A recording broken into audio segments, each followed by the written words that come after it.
adat bersendiri syarak, syarak bersendikan kitabullah. Kalimat yang terakhir sering dilupakan. Apa itu bunyinya? Syarak mengata, adat memakai.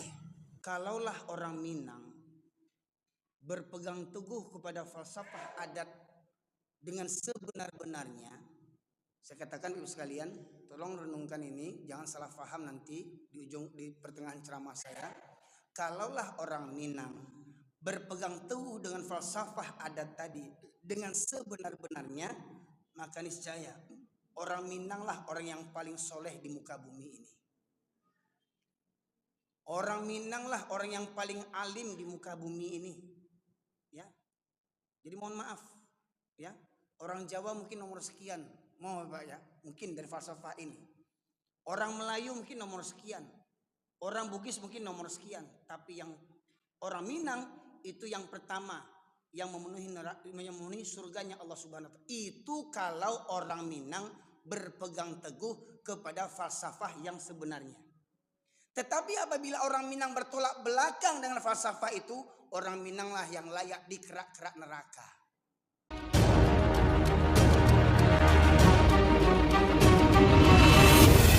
Assalamualaikum warahmatullahi wabarakatuh. Alhamdulillah, nahmaduhu wa nasta'inuhu wa nastaghfiruh wa na'udzu billahi min syururi anfusina wa min sayyiati a'malina. May yahdihillahu fala mudhillalah wa may yudlilhu fala hadiyalah. Asyhadu an la ilaha illallah wahdahu la syarikalah wa asyhadu anna Muhammadan abduhu wa rasuluhu alladzi la nabiyya ba'dah. Allahumma salli wa sallim ala nabiyyina Muhammad wa ala alihi wa sahbihi ajma'in. Qala Allah Ta'ala fil Qur'anil Karim, a'udzu billahi minasy syaithanir rajim. Ya ayyuhalladzina amanu taqullaha haqqa tuqatih wa la tamutunna illa wa antum muslimun. Amma ba'du, ma'asyiral muslimin, sidang jamaah Masjid Mujahidin yang dirahmati oleh Allah. Syukur alhamdulillah kita aturkan kehadirat Allah Subhanahu wa taala karena sampai malam hari ini Allah masih melimpahkan berbagai nikmatnya kepada kita sekalian. Sallallahu alaihi wasallam kita aturkan kepada junjungan kita Nabi besar Muhammad sallallahu alaihi wasallam yang dengan utusnya beliau menjadi rahmat bagi seluruh sekalian alam. Bapak sekalian dirahmati oleh Allah, berawal dari khutbah Jumat saya menggantikan seorang khatib yang tidak hadir di Masjid Lima Kaum di Sungai Pua.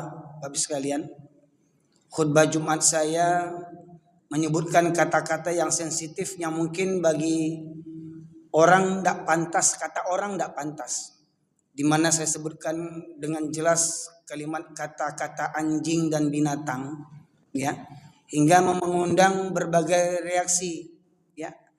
Di antara ada yang suka, pasti banyak pula yang benci. Maka dari itu Bapak sekalian, kenapa saya menyampaikan hal seperti begitu? Mohon maaf sebelumnya. Kembali saya mungkin sampaikan sedikit sejarah awal saya tinggal di kota Pariaman. Saya ini lahir besar di Medan, Bapak Ibu sekalian. Lahir besar di Medan, di jalan utama Kota Masum, kurang lebih sekitar 500 meter dari Masjid Raya Kota Medan. Ayah ibu saya asli orang Pariaman, ibu suku Tanjung, ayah suku Mandailing. Saya tinggal di Kota Pariaman Utara, Kenagarian Manggung, Simpang Apar. Bisa lihat. Saya yang lahir besar di Medan berbangga punya orang tua asli Minangkabau. Karena kita tahu orang Minangkabau itu punya falsafah yang tidak dimiliki oleh orang lain. Bahkan orang Arab sekalipun tidak punya falsafah itu. Hanya orang Minang yang punya. Adat bersendikan syarak, syarak bersendikan kitabullah. Syarak mengata, adat memakai. Jadi dari falsafah itu yang membuat saya bangga itu yang saya pahami dari pemahaman saya. adat bersendikan sara, maknanya adat Minangkabau itu ditopang oleh syariat Islam. Ya. Kuatnya adat Minangkabau bisa dipakai menjadi adat Minangkabau kalau adat Minangkabau itu tidak bertentangan dengan syariat Islam. Adat bersendikan syarak. Syarak bersendikan kitabullah. Syariat Islam itu sumbernya kitabullah, Al-Quran. Dan pasti setelah Al-Quran kita harus beriman kepada hadis sunnah Rasulullah SAW. Jadi jangan kita sebutkan syarak hukum Islam menurut perkiraan, menurut hayalan pemangku-pemangku adat. Ya. Jadi syariat Islam itu sumbernya Al-Quran dan Sunnah, kata Allah dalam surat An-Nisa ayat yang ke-59, fa in tanaza'tum fi syai'in farudduhu ilallah war rasul. Apabila kamu berbeda pendapat tentang urusan agama, kembalikanlah kepada Allah dan Rasul. Ya, pedomannya itu Allah dan Rasul. Sumber hukum itu Allah dan Rasul. Walaupun nanti ulama menguraikan ada ya sumber hukum yang lain seperti ijtihad para ulama, kesepakatan para ulama yang tidak menyimpang daripada Al-Quran dan Sunnah. Nah, jadi kalau syarak bersendikan kitabullah dan ini mohon maaf, ini orang Minang banyak membaca hanya sebatas itu saja. Adat bersendi syarak, syarak bersendikan kitabullah. Kalimat yang terakhir sering dilupakan. Apa itu bunyinya? Syarak mengata, adat memakai. Jadi kupas syarak dulu, kupas hukum Islam dulu, kupas Al-Quran dulu, baru cerita adat. Jadi maknanya jangan sok santiang-santiang cerita adat kalau tidak mengerti jo Al-Quran. Ya. Oh, ambu petatah petik kupat, mau pepatah-patah berapapun patahnya masyaallah muslimin. Ya. Berapapun lunaknya lidah orang Minang, lidah tak betulang, petatah petik tumpang macamnya. Kalau bertentangan dengan Al-Quran, maka tidak akan berlaku petatah itu. Contoh mohon maaf nih. Ya. Walaupun nanti banyak yang berdalih. Ada yang mengatakan adat Josara itu ibarat awa jotabiang. Ya Pak ya? Adat dengan syarak ibarat aur dengan tebing. Maknanya bambu ya. Bambu dengan tebing saling apa? Saling sanda banyanda. Ya, saling sanda menyanda. Itu salah Pak. Salah. Ya. Adat ya bersandar dengan syarak. Tapi syarak tidak perlu bersandar dengan adat. Karena syarak itu dari Allah. Allah tidak butuh adat Minangkabau, tidak butuh adat Jawa, tidak butuh adat Batak. Adat yang harus mengikut Islam. Bukan Islam yang ikut adat. Ya, mohon maaf ini. Tolong pepangku adat, pepatah Minangkabau dikoreksi itu. Kalau perlu dibuang falsafah itu, pepatah itu. Ya. Syarak jo adat ibarat awo jo tabing saling sanda menyanda. Tidak butuh syariat Islam dengan adat. Ya. Adat yang butuh dengan syariat. Pahami itu. Adat yang butuh dengan syariat. Adat yang tidak sesuai dengan syariat, maka itu menjadi adat jahiliyah. Bapak sekalian. Ya. Nah tuh. Kemudian lagi ini ada pepatah. Di mana bumi dipijak, di situ langit dijunjung. Salah itu. Maknanya apa? Di mana bumi dipijak, di situ langit dijunjung. Maknanya apa? Kalau kita orang Minang tinggal di Jawa, ikut pula tradisi orang Jawa. Begitu. Kemudian kalau kita ingin tinggal di Papua, ikut pula tradisi orang Papua. Nggak usah pakai Sarawak gitu. Ya. Kalau kita tinggal di Amerika, ada di mana bumi dipijak, di situ langit dijunjung. Terus cara hidup orang Amerika kita ikuti. Orang Amerika laki-laki perempuan biasa cium-ciuman, peluk-pelukan, apa kita begitu? Ya. Di mana bumi dipijak, di situ Al-Quran yang dijunjung. Begitu semestinya. Di mana bumi dipijak, Al-Quran yang dijunjung. Apa mampu kita menjunjung langit tingginya bukan main? Al-Quran enggak terjunjung sama kita nih, Bapak Ibu sekalian. Di mana bumi dipijak, di situ Al-Quran yang kita junjung. Ya, Al-Quran yang kita hidupkan. Ya. Nah, ma'asyiral muslimin rahmati Allah. Jadi yang saya pahami, kalaulah orang Minang berpegang teguh kepada falsafah adat dengan sebenar-benarnya, Saya katakan ibu sekalian, tolong renungkan ini, jangan salah paham nanti di pertengahan ceramah saya. Kalaulah orang Minang berpegang teguh dengan falsafah adat tadi dengan sebenar-benarnya, maka niscaya orang Minang lah orang yang paling soleh di muka bumi ini. Orang Minang lah orang yang paling alim di muka bumi ini. Ya. Jadi mohon maaf, ya. Orang Jawa mungkin nomor sekian, mau Pak ya, mungkin dari falsafah ini. Orang Melayu mungkin nomor sekian. Orang Bugis mungkin nomor sekian, tapi yang orang Minang itu yang pertama yang memenuhi surganya Allah Subhanahu wa taala. Itu kalau orang Minang berpegang teguh kepada falsafah yang sebenarnya. Tetapi apabila orang Minang bertolak belakang dengan falsafah itu, orang Minang lah yang layak di kerak-kerak neraka. Gadang otak, ya, gadang otak, munafik. Kalau falsafah tidak tangguang-tangguang, syarat mengatur, adik memakai. Contoh simpelnya saja. Ya, mohon maaf, ada yang bilang, Ustadz jangan sabut-sabut orang Minang saja Ustadz. Orang lain kan ada juga bantu tuh. Tidak orang Minang juga bantu tuh dah. Tidak orang Minang aja yang tinggal sholat. Orang Jawa ada juga yang tinggal sholat. Orang Melayu ada juga yang tinggal sholat. Betul. Ya. Orang Minang, orang Melayu, orang Jawa, orang Mandailing, orang Bugis. Banyak juga yang tinggal sholat. Banyak juga yang berjudi. Tetapi kan orang lain itu tidak punya falsafah Minangkabau kan. Terus sekalian. Yang punya falsafah itu kan cuma orang Minangkabau kan. Maknanya apa? Orang Minangkabau lah yang dicontoh tauladan. Dan dulu memang orang Minangkabau menjadi contoh tauladan di Indonesia ini. Contoh pendiri negeri Indonesia ini yang mengkonsep berdirinya negara Indonesia ini 10 BPUP PKI ya, Badan Penyelenggara Usaha Persiapan Kemerdekaan Indonesia, 10 orang yang menyiapkannya, 8 diantaranya orang Minangkabau. Jadi mohon maaf, kalau tanpa orang Minangkabau dulu mungkin belum tentu merdeka orang Indonesia ini. Ya. Dari 10 orang yang mengkonsep istilahnya founding fathernya Indonesia ini, 8 diantaranya orang Minangkabau. Ya. Satu-satunya imam yang bukan orang Arab di Masjidil Haram, satu-satunya imam yang bukan orang Arab, itulah orang Minangkabau. Siapa dia? Syekh Khatib Al-Minangkabawi. Syekh Khatib Al-Minangkabawi satu-satunya imam di luar orang Arab yang menjadi imam, terutama dari Asia Tenggara. Satu-satunya Syekh Khatib Al-Minangkabawi. Orang Bukit Tinggi, ya. Kampung ayahnya di Koto Gadang, ya, dekat Sianok, Bapak sekalian. Ini kemarin keturunannya itu datang ke Indonesia, ke Sumatera Barat. Karena Masjid Raya Sumatera Barat itu ditukar namanya Masjid Raya Syekh Khatib Al-Minangkabawi.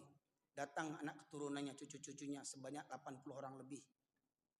Melihat kampung kelahiran orang tua mereka. Ya. Nah juga 2 organisasi besar di Indonesia ini, ya, Muhammadiyah berdiri tahun 1912 yang didirikan oleh Kiai Haji Ahmad Dahlan. Dan NU sekitar 1920-an didirikan oleh Syekh Hasyim Asy'ari, ya. Itu dua-duanya belajarnya ke Arab kepada siapa? Kepada Syekh Khatib Al-Minangkabawi. Ya. Sama orang Minang belajarnya Pak, orang Jawa itu. Ya. Dulu orang Minang sebagai tempat referensi, saya katakan, tapi itu dulu. Dulu. Sekarang Mbak ceritanya apanya? Panjang Ibu Contoh Pak Ibu sekalian. Ya, syarat mengatur adik memakai. Orang Minang yang beradai takkan pernah tinggal sholat walau nyawa taruhannya. Walau nyawa taruhannya, takkan pernah orang Minang meninggalkan sholat. Ya, orang Minang takkan tergadai akidahnya. Orang Minang takkan terjualkan imannya. Orang Minang dibayar 10 juta pun, 50 juta pun untuk meninggalkan sholat, takkan namuh orang Minang meninggalkan sholat. Tapi itu dulu. Nah, Batu kok bawa kok baitu Ustaz. Bawa kok baitu Ustaz. Bawa kok baitu. Contoh, Bu, Pak, contoh. Ya. Kita sepakat enggak sholat hukumnya wajib? Sepakat enggak kita sholat hukumnya wajib? Sholat 5 waktu sepakat enggak Bapak Ibu sekalian hukumnya wajib? Orang sakit boleh enggak meninggalkan sholat? Dia enggak bisa kena air, gimana mau berwudu? Tayamum. Sudah tayamum mau sholat enggak sanggup dia berdiri, gimana mau sholat? Duduk. Sudah duduk enggak sanggup pula, rasa mau mual, gimana mau sholat? Jangan tidur, kalau tidur berdengkur itu tidur namanya. Berbaring. Sudah berbaring tak sanggup pula mengangkat tangan, untuk mengangkat tangan takbir saja nggak sanggup, gimana mau sholat? Dengan isyarat mata. Jadi walaupun sakit terbujur di tempat tidur tetap wajib sholat. Yakin? Bapak Ibu mau enggak dibayar 50 juta untuk ninggalin sholat? 50 juta dikasih 50 juta untuk ninggalin sholat, mau enggak? Yakin? Waktu barale, Pak. Pak kok galak? Kok galak, Bu? Waktu barale, Pak. Jadi anak Daro Jomara Pulai, orang Minangkabau. Banyak yang sholat enggak atau tidak? Orang Minangkabau banyak sholat atau tidak waktu jadi anak Daro? Banyak yang tak sholat? Gadang otak orang Minang tuh. Ya. Kece ibu dibayar 50 juta ndak muah tinggal sholat. Iko keluar piti berjuta-juta tinggal sholat. 100 juta lah tuh. Ya. Nah, bayangkan. Kece ibu tadi sakit jo wajib sholat. Betul enggak? Anak Daro Jomara Pulai baa ndak sholat? Dek suntiang. Masya Allah. Baa ka sholat gencu ko baa. Make up ko baa. Bulu mata palsu, pakai bulu mata palsu, pangicuah padusi ini ko. Pakai bulu mata palsu.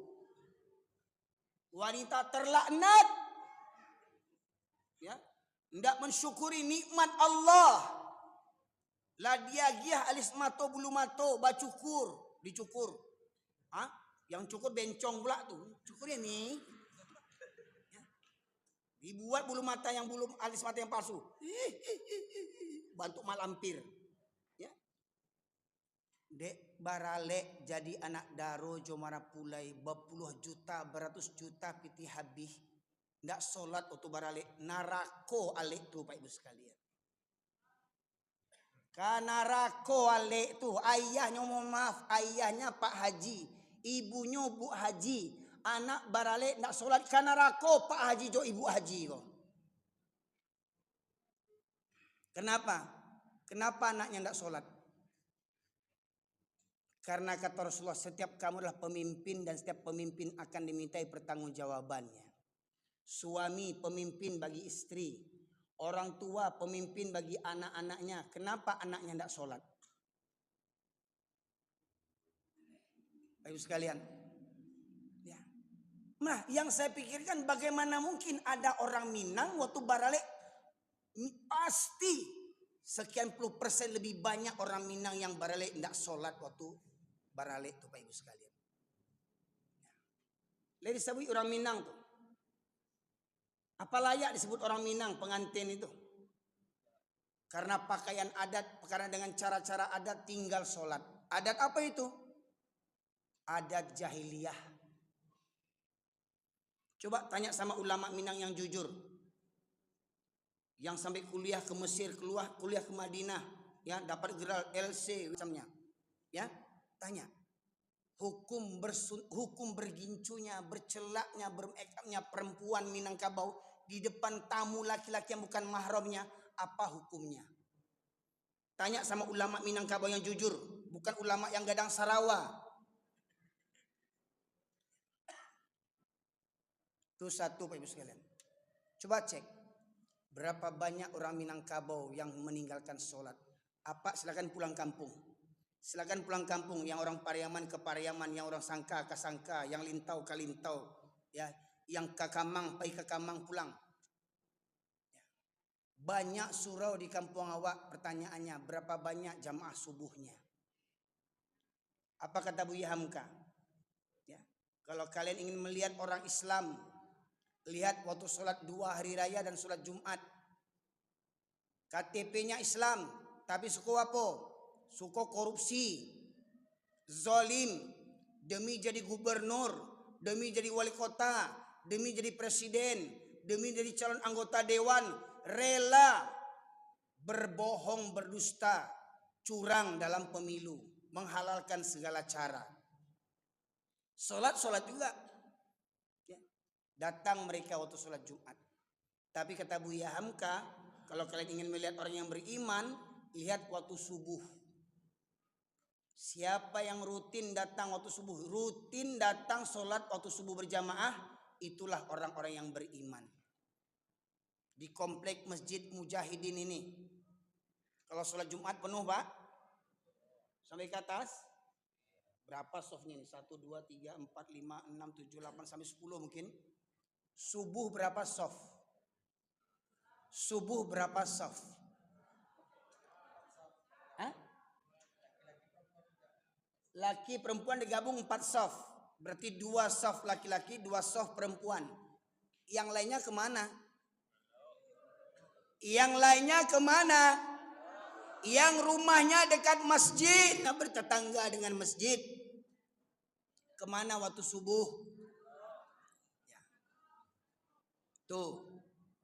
Lalu waktu subuh Rasulullah 2 solat yang berat bagi orang munafik. Solat Isya dan solat subuh berjamaah. Maka barang siapa yang sering meninggalkan solat berjamaah, maka nyatalah mereka orang munafik. Munafik gadang otak, gadang sarawa. Ya. Syarat mangato ada yang memakai kok yo baradai orang Minangkabau, ndak akan ada orang Minangkabau yang tinggal solatnya. Ya, walau sakit sekalipun, itu orang Minangkabau dan sabananya. Ya. Mohon maaf Pak Ibu, saya baralek juga. Saya waktu nikah baralek juga. Ambo orang Piaman, bini ambo orang Pariaman, walau kami gadang lahir di Medan, ya galambo sidi, alhamdulillah. Ambo ndak ada bajapui-japui sebab mau celek indak, butuh indak, lumpuh indak, mangapa japui ambo. Ya. Awak sehat? Sidi, gelar terhormat. Ya. Ndak ada mau mencirok pitih mintu ambo doh, ndak ada uang hilang-hilang tuh, ndak ada uang hilang-hilang tuh. Karena ambo bukan mental pencilok. Ya. Waktu ambo baralik bini ambo ndak ada bagincu, ndak ada ba make up, ndak ada ba calak, ndak ada ba sunti yang anca aja bagi ambonya. Atau pertanyaannya, Bapak Ibu pengantin bagi jugincu tuh supaya rancak di Matosia. Rancak di Matosia. Di Mato laki orang. Kecik tamu laki-laki. Di rancak nak daroyo. Barana ampe kau dengan tijuo. Matilah. Jandonya pun ditunggu jule. Lah barana ampe ditunggunya jule. Terus sekalian. Ambo barale ndak ada ba organ-organ.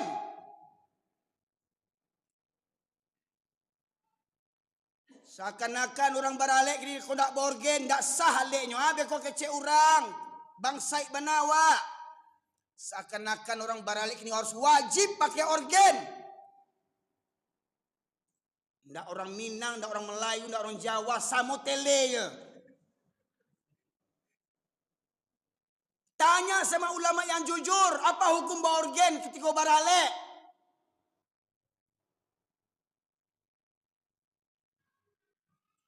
Kalaupun boleh ya, kalau saya meyakini itu haram hukumnya. Di masa Rasulullah boleh berhibur bernyanyi. Pertama, musiknya cuma rebana. Yang kedua, penyanyinya wanita yang belum balik, anak-anak. Nah kini, kalaupun dipanggil kasidahan, yang penyanyinya anak-anak atau orang gadis atau indu orang atau bini orang. Pakai make up, pakai gencu, pakai calak, ya, Jilbab bukannya turun ke bawah, kateh buat tumbuang baru. Tinggi kateh itu. Ya. Apa lagu lo tuh? Jilbab, jilbab putihnya. Ada. Lagu pertama ya kalau lagu permintaan dari tamu, berubah lagu jilbab putih itu. Hamil 3 bulan, hamil 3 bulan. Hamil 3 bulan pun jadi nyanyian pula. Tolong mohon maaf nih mama alim ulama jadi pandai budo kandung dan santiang jo adek coba kaji tu adek Minangkabau kini ketika barale lai sesuai jo aja lai sesuai jo syarat ya. Apa hukum borgen tu baa penyanyinya pakaiannya baa penyanyinya apalagi di kampung borgen sampai menjelang subuh sampai malam. Bahkan orang mabuk-mabuk tuh berserak-serak botol minuman keras setelah barale tuh. Pertanyaannya, apa fungsi nenek mama jadi pandai alim ulama bunuh kandung di kampung tuh Pak Ibu sekalian. Jadi mohon maaf Pak Ibu sekalian, makanya ceramah saya ya ini bukan hanya cerita orang Minangkabau, betul. Sebagian yang protes tadi, bukan orang Minangkabau saja yang begitu. Ya, suku lain pun juga begitu. Ya, tetapi ingat orang Minangkabau punya falsafah saya katakan yang tidak dimiliki oleh orang lain. Ya. Dan itu pun juga berhubungan dengan orang Minang, orang Islam yang lainnya, baik orang Melayu, baik orang Jawa yang sudah Islam 7 keturunan, tapi sampai saat ini belum memahami tentang hakikat agamanya sendiri. Ya. Ibu sekalian, contoh, mohon maaf Pak, ada enggak botol ini 2 lagi Pak atau gelas ini? 2 lagi. Saya minta tolong ya di media tolong bacakan terjemahan Quran ini. Sara mangato adai memakai. Bapak Ibu sekalian, apa hukum sholat berjamaah bagi laki-laki? Bapak ibu-ibu yang jawab wajib apa juga yang suara ibu belum lagi kareh pada bapak-bapak leh. Apa-apaan yang aja nya? Ya.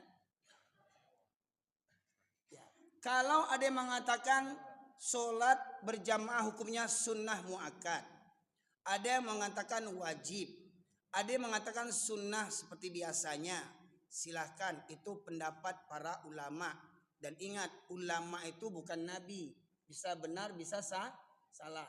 Tapi kita dengarkan apa kata syarak. Syarak bersumber dari Al-Quran. Yang pertama, surat Al-Baqarah ayat 43. Allah berfirman, A'udzubillahi minasyaitonirrajim. Bismillahirrahmanirrahim. Wa aqimus salata wa atuz zakata warka'u ma'ar raki'in. Dirikanlah salat, hukumnya tunaikanlah zakat, hukumnya rukuklah bersama orang-orang yang ruku. Maksudnya ruku bersama orang-orang yang ruku. Kapan orang ruku?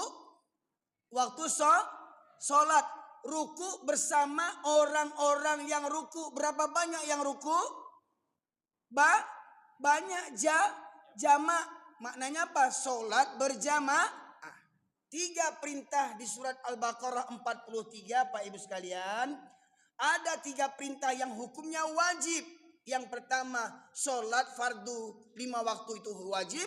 Zakat hukumnya wajib. Sholat berjamaah hukumnya wajib bagi para laki-laki. Silakan dibuka berbagai macam kitab tafsir tentang ayat surat Al-Baqarah ayat 43. Apa yang dimaksud dengan ruku bersama orang-orang yang ruku? Setelah saya baca tafsir Ibnu Katsir diantaranya yang dimaksud ruku bersama orang-orang yang ruku adalah sholat berjamaah. Itu dalil yang pertama. Dalil yang kedua, tolong Ardi. Bacakan surat An-Nisa. Surat yang keempat ayat 102. Ada mic-nya? Mohon maaf Bapak sekalian, karena waktu yang singkat, kita minta hanya terjemahnya dibaca. Karena selama ini Al-Quran Allah turunkan untuk pedoman. Nah kita sering baca Al-Quran tapi kita nggak tahu artinya. Ya, Nah, bagaimana Al-Quran akan jadi pedoman kalau kita sering baca Al-Quran? Memang membaca Al-Quran dapat pahala. Tetapi yang paling utama Quran itu jadi pedoman. Nah, kalau kita tidak tahu artinya, gimana Al-Quran jadi pedoman? Gimana Al-Quran jadi petunjuk? Maka pada malam hari ini kita fokuskan mendengarkan terjemahannya. Ya, Surat An-Nisa ayat 102. Ketemu? Ya. Bismillahirrahmanirrahim. Belum salat 102. Dan apabila engkau Muhammad berada di tengah-tengah mereka sahabatmu. Ya. Apabila engkau Muhammad sini siapa ini maksud ini? Nabi Muhammad sallallahu alaihi wasallam berada di tengah-tengah sahabatmu. Siapa dimaksud sahabat sini? Dari kalangan kaum Muhajirin dan Ansor. Ya. Lanjut. Lalu engkau hendak melaksanakan salat bersama-sama mereka. Lalu engkau hendak mendirikan salat bersama-sama mereka. Berarti salat apa itu bersama dengan para sahabat? Salat berjamaah. Terus? Maka hendaklah segolongan dari mereka berdiri salat besertamu dan menyandang senjata mereka. Salat sembari menyandang senjata. Itu salat di mana? Salat di medan perang. Apa taruhan salat di medan perang, Pak Ibu sekalian? Taruhannya nyawa. Ya. Nabi Muhammad SAW dan para sahabat minal muhajirin wal ansar radhiyallahu anhum wa radu anhu, orang yang dijamin masuk surga. Apalagi mereka yang berangkat di medan jihad di perang Badar, dijamin surga, Bapak Ibu sekalian. Tetapi Nabi Muhammad SAW dan para sahabat tidak diperintahkan, tidak diringankan untuk mengerjakan sholat sendiri-sendiri walau di medan perang. Tetap Allah perintahkan dengan berjamaah walau nyawa taruhannya. Nabi yang dijamin masuk surga dengan para sahabat tidak pernah meninggalkan sholat berjamaah walau di medan perang. Nah, kita ini siapa dibandingkan Nabi? Siapa kita dibandingkan Nabi? Nah, siapa Buya, Ustadz, Kiai, tuangku di zaman hari ini dibandingkan Nabi? Nabi saja tidak pernah meninggalkan sholat walau di medan perang. Kalaulah memang sholat berjamaah hukumnya sunnah, maka lebih layak di medan perang sholat berjamaah ditinggalkan. Kan hukumnya sunnah. Tetapi Allah tidak memberikan keringanan meninggalkan sholat berjamaah walau di medan perang sekalipun. Ini pendapat para ulama yang menyebutkan di antara dalil wajibnya sholat berjamaah, ternyata di medan perang Allah tidak memberikan keringanan untuk meninggalkan sholat berjamaah. Lanjut. Kemudian apabila mereka yang salat bersamamu sujud telah menyempurnakan satu rakaat, maka hendaklah mereka pindah dari belakangmu.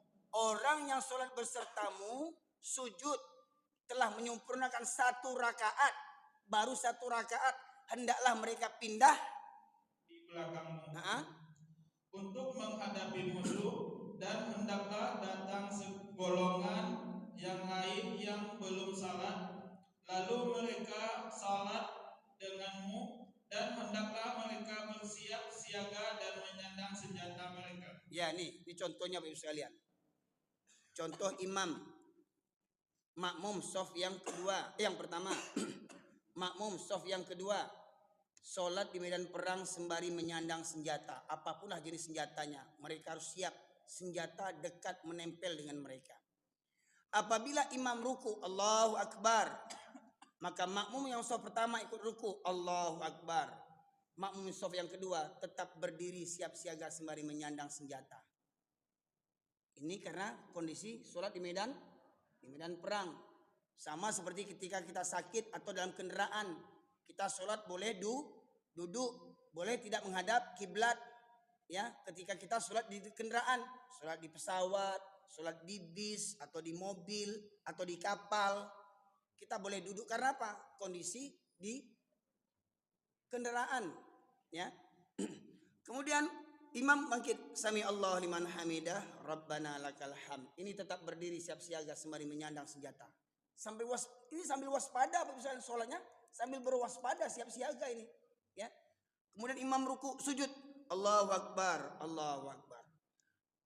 Sempurna 1 rakaat, bangkit ke rakaat yang kedua, Allahu Akbar, Allahu Akbar. Maka orang yang sholat besertamu sujud setelah menyempurnakan 1 rakaat ini tadi, mereka mundur pindah ke belakang. Yang di belakang tadi, yang belum ikut sholat 1 rakaat, maju ke depan, bergantian, ya. Yang mundur ke belakang siap siaga, yang maju ke depan menyempurnakan 1 rakaat, Allahu Akbar. Imam berdiri menunggu sembari siap siaga di medan perang. Ini pindah ke belakang. Di medan perang, Nabi dan para sahabat tetap mengerjakan sholat berjamaah.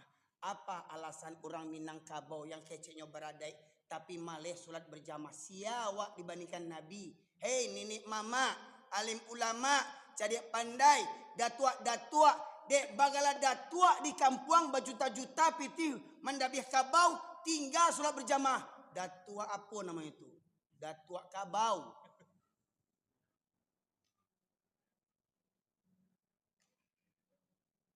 Hebat loh datua daripada Nabi itu. Nabi di medan perang tetap mengerjakan sholat berjamaah. Kau dek bagala datua dek barale tinggal sholat berjamaah orang Minangkabau. Coba. Dima orang Minang barale ketika azan berkumandang, Allahu Akbar, Allahu Akbar, azan zuhur. Pengantin laki-laki, orang tua anak daro yang laki-laki, tamu laki-laki, siapa yang berangkat ke masjid berjamaah? Masih ada nak yang duduk situ makan-makan? Masih ada yang duduk situ yang mau tahu tak? Azan berkumandang, orang Minang dak baradai. Kok baradai laki-laki Minangkabau kau panuah musaji kau di orang Minangkabau. Orang Minangkabau yang baradai. Nih di medan perang nih. Nabi tidak pernah meninggalkan sholat berjamaah. Dijamin masuk surga. Ya, nah, lanjut. Orang-orang kafir ingin agar kamu lengah terhadap senjatamu dan harta bendamu. Lalu mereka menyerbu kamu sekaligus dan tidak mengapa kamu meletakkan senjata-senjatamu. Jika kamu mendapatkan suatu kesusahan karena hujan atau karena kamu sakit dan bersiap-siagalah. Nah, ternyata ada juga rukhsahnya bagi laki-laki untuk tidak menghadiri sholat berjamaah dalam ayat ini ya, dalam ayat ini. Walaupun nanti dalam kondisi yang lain ada rukhsahnya. Dalam ayat ini boleh seseorang laki-laki tidak mengerjakan sholat berjamaah apabila 2 kondisinya. Pertama karena sakit atau karena hujan. Ya. Nah, jadi kalau ada apa-apa yang datang ke masjid ditanya, kenapa nak ke masjid Pak? Sakit. Sakit apa Pak? Sakit panau. Sakit panau itu tidak masuk hitungan. Sakit panau tidak ke masjid. Ya. Ada pula yang tanya lagi, kenapa nak ke masjid Pak? Sakit. Lain Pak jawabnya. Sakit. Kok sakit apa Pak? Sakit hati saya sama pengurus yang baru. Rupanya Bapak ini pengurus lama. Banyak pengurus lama tuh kalau digantikan sakit hati itu, pengurus itu sakit utak sebenarnya itu. Ya. Orang mohon maaf di zaman sekarang ini orang berlomba-lomba berebut amanah. Padahal pada masa sahabat orang takut dapat amanah.